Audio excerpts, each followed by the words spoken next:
Yo l'équipe, j'espère que vous allez bien. Aujourd'hui, nouvelle vidéo, on va parler d'un combat qui me tient extrêmement à cœur et je pense qu'il tient à cœur à énormément de fans de boxe. C'est le combat qui va opposer Vasyl Lomachenko à Devin Haney. C'est un combat qui va mettre en jeu les titres WBA, WBO, WBC et IBF des poids légers. Pour rappel, Lomachenko avait perdu ses titres contre Teofimo Lopez, qui lui-même les avait perdus contre George Kambosos. La suite de l'histoire, on la connaît, Kambosos perd ses titres contre Devin Haney. Et en parallèle de ça, Vasyl Lomachenko a entamé une mission, il s'est donné pour mission de récupérer ses titres et ça va se jouer contre Devin Haney. Dans cette vidéo, je vais vous présenter les deux boxeurs que vous connaissez certainement, mais on va voir spécifiquement, on va essayer d'analyser un petit peu le combat, on va essayer vraiment de donner les avantages et les inconvénients qu'on peut voir pour les deux boxeurs. Et à la fin de la vidéo, on va essayer de donner une espèce de prédiction en se basant sur les éléments qu'on a pu avancer. Déjà sur le combat de manière générale, c'est quand même une affiche qui est extrêmement plaisante pour nous les fans de boxe parce qu'on sait que ça va être un très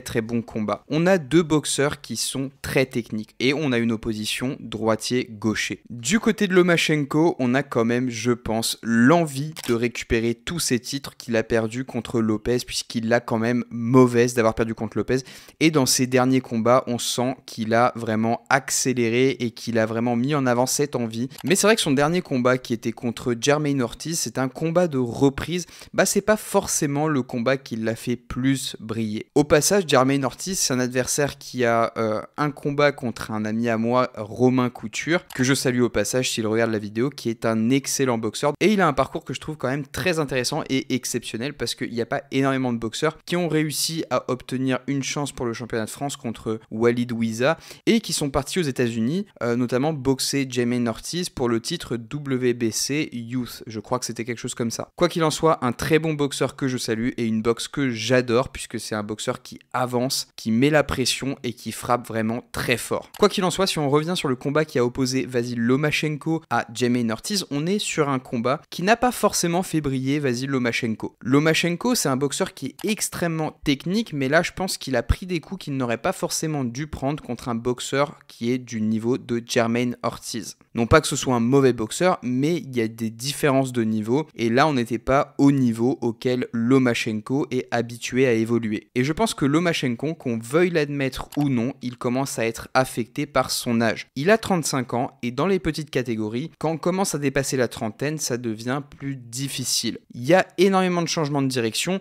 et c'est vrai que les différences physiologiques se font ressentir à partir de 30-35 ans. C'est pas forcément le cas dans les catégories où le poids est un peu plus haut parce qu'il y a beaucoup moins de mouvements, c'est beaucoup moins explosif, mais dans les petites catégories comme les poids légers, super légers même, ou alors super plumes, etc., c'est vrai que ça se sent quand même particulièrement. Et ça, je pense que Lomachenko, il le sait. Il sait que l'horloge tourne et que c'est peut-être sa dernière chance d'obtenir et d'unifier tous les titres dans cette catégorie des poids légers qu'il affectionne. Parce que ce serait très simple de descendre de catégorie, en plus il a le gabarit pour le faire, de descendre de catégorie et d'unifier les titres dans la catégorie inférieure, à savoir celle des super plumes. Mais dans cette catégorie des poids légers, il y a quand même une espèce de renommée qui est attachée puisqu'on a énormément de boxeurs qui poussent et qui sont vraiment, on va dire, des boxeurs d'une grande qualité et qui ont une image de marque vraiment très intéressante, comme par exemple Gervonta Davis qui va boxer Ryan Garcia. On a aussi Shakur Stevenson qui va arriver dans la catégorie. On a bien entendu Devin Haney, on a Teofimo Lopez, on a George Kambosos qui sont des excellents boxeurs et qui font vivre la catégorie. Moi, à mon sens, la catégorie des poids légers actuellement, c'est une des catégories dans laquelle le niveau est le plus élevé actuellement au niveau mondial. Et je pense que c'est pour ça que Lomachenko tient tant à regagner et à unifier tous les titres dans la catégorie des poids légers. Et là, comme je vous le dis, il y a des boxeurs qui sont très forts qui arrivent. Je pense notamment à Gervonta Davis et Ryan Garcia qui vont évidemment tenter d'unifier eux aussi les titres dans cette catégorie des poids légers. Donc sur le style de boxe de Lomachenko, voilà, on a un style qui va l'opposer à un droitier. Donc on sait que Lomachenko, il a des facilités à installer sa boxe sur des droitiers. Il arrive à prendre les angles beaucoup plus facilement et à imposer sa technique entre guillemets. Son problème va surtout se situer au niveau de l'allonge parce que Devin Haney est plus grand que lui et a une allonge qui est plus importante que la sienne. Mais on l'a vu par le passé dans des combats contre notamment Nakatani, on a vu que Lomachenko, il arrive à rentrer et sortir avec une grande facilité et qu'il arrive à casser la distance très facilement. notamment en prenant les angles et en bougeant très rapidement le buste et en utilisant en plus de ça son jeu de jambes. Donc est-ce qu'il va réussir à imposer ce style de boxe là sur Devin Haney? Est-ce qu'il va réussir à faire ce qu'il aurait pu faire 4-5 ans en arrière? Ça ne se serait pas posé, la question ne se serait pas posée. Je pense qu'on aurait eu un Lomachenko qui aurait surclassé techniquement Devin Haney, mais je pense que au vu de l'âge de Lomachenko, 35 ans, le combat est un petit peu plus discutable et je pense que ça va être vraiment un combat qui va être disputé.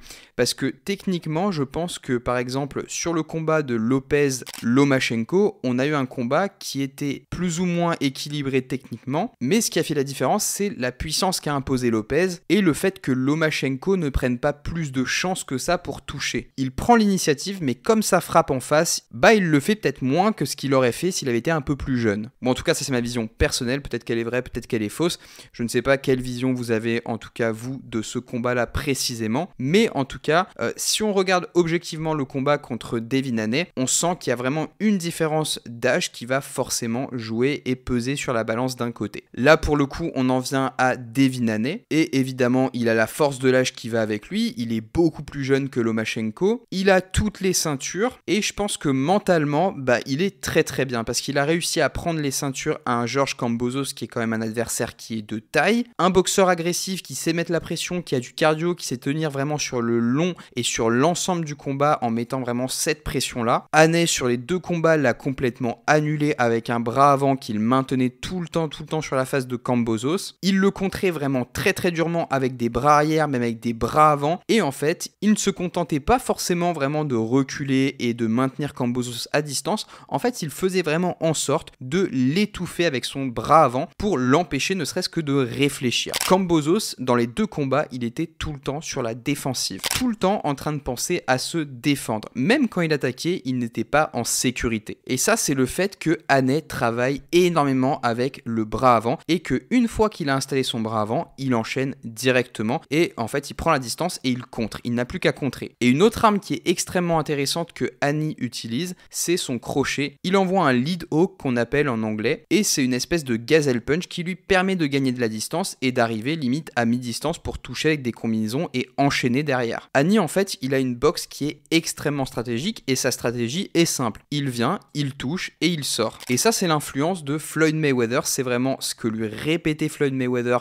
dans les entraînements. Il y a plein d'interviews dans lesquelles vous pouvez voir, qui sont faites en anglais évidemment, mais vous pouvez sous-titrer, etc., dans lesquelles Floyd Mayweather lui dit expressément que la boxe, ça doit être un jeu et qu'il faut toucher sans se faire toucher. Concrètement, il faut donner des coups et ne pas les prendre. Et Haney, ça c'est ce qu'il applique vraiment de manière théorique. Il a un plan, c'est toucher sans se faire toucher et il l'applique à la lettre. Dans tous les combats, on le voit, même contre Gamboa, il donne ses coups, il sort, il donne ses coups, il sort. Il ne cherche pas à faire la guerre, il s'en tient au plan stricto sensu. Donc en somme, dans le combat contre Lomachenko, je pense que Haney va développer un plan qui va être similaire parce que forcément il a l'allonge et la taille. Donc il va développer un plan, je pense, en fonction de son allonge et il va essayer de tenir Vasyl Lomachenko vraiment le plus loin possible en rentrant pour toucher et en sortant. Et le danger dans ce combat pour Lomachenko, c'est ça, c'est que Haney reproduise un petit peu la même stratégie et qu'il arrive à tenir Lomachenko en respect tout au long du combat. Après, Lomachenko, il a tout un panel de techniques qui peuvent lui permettre justement de casser cette allonge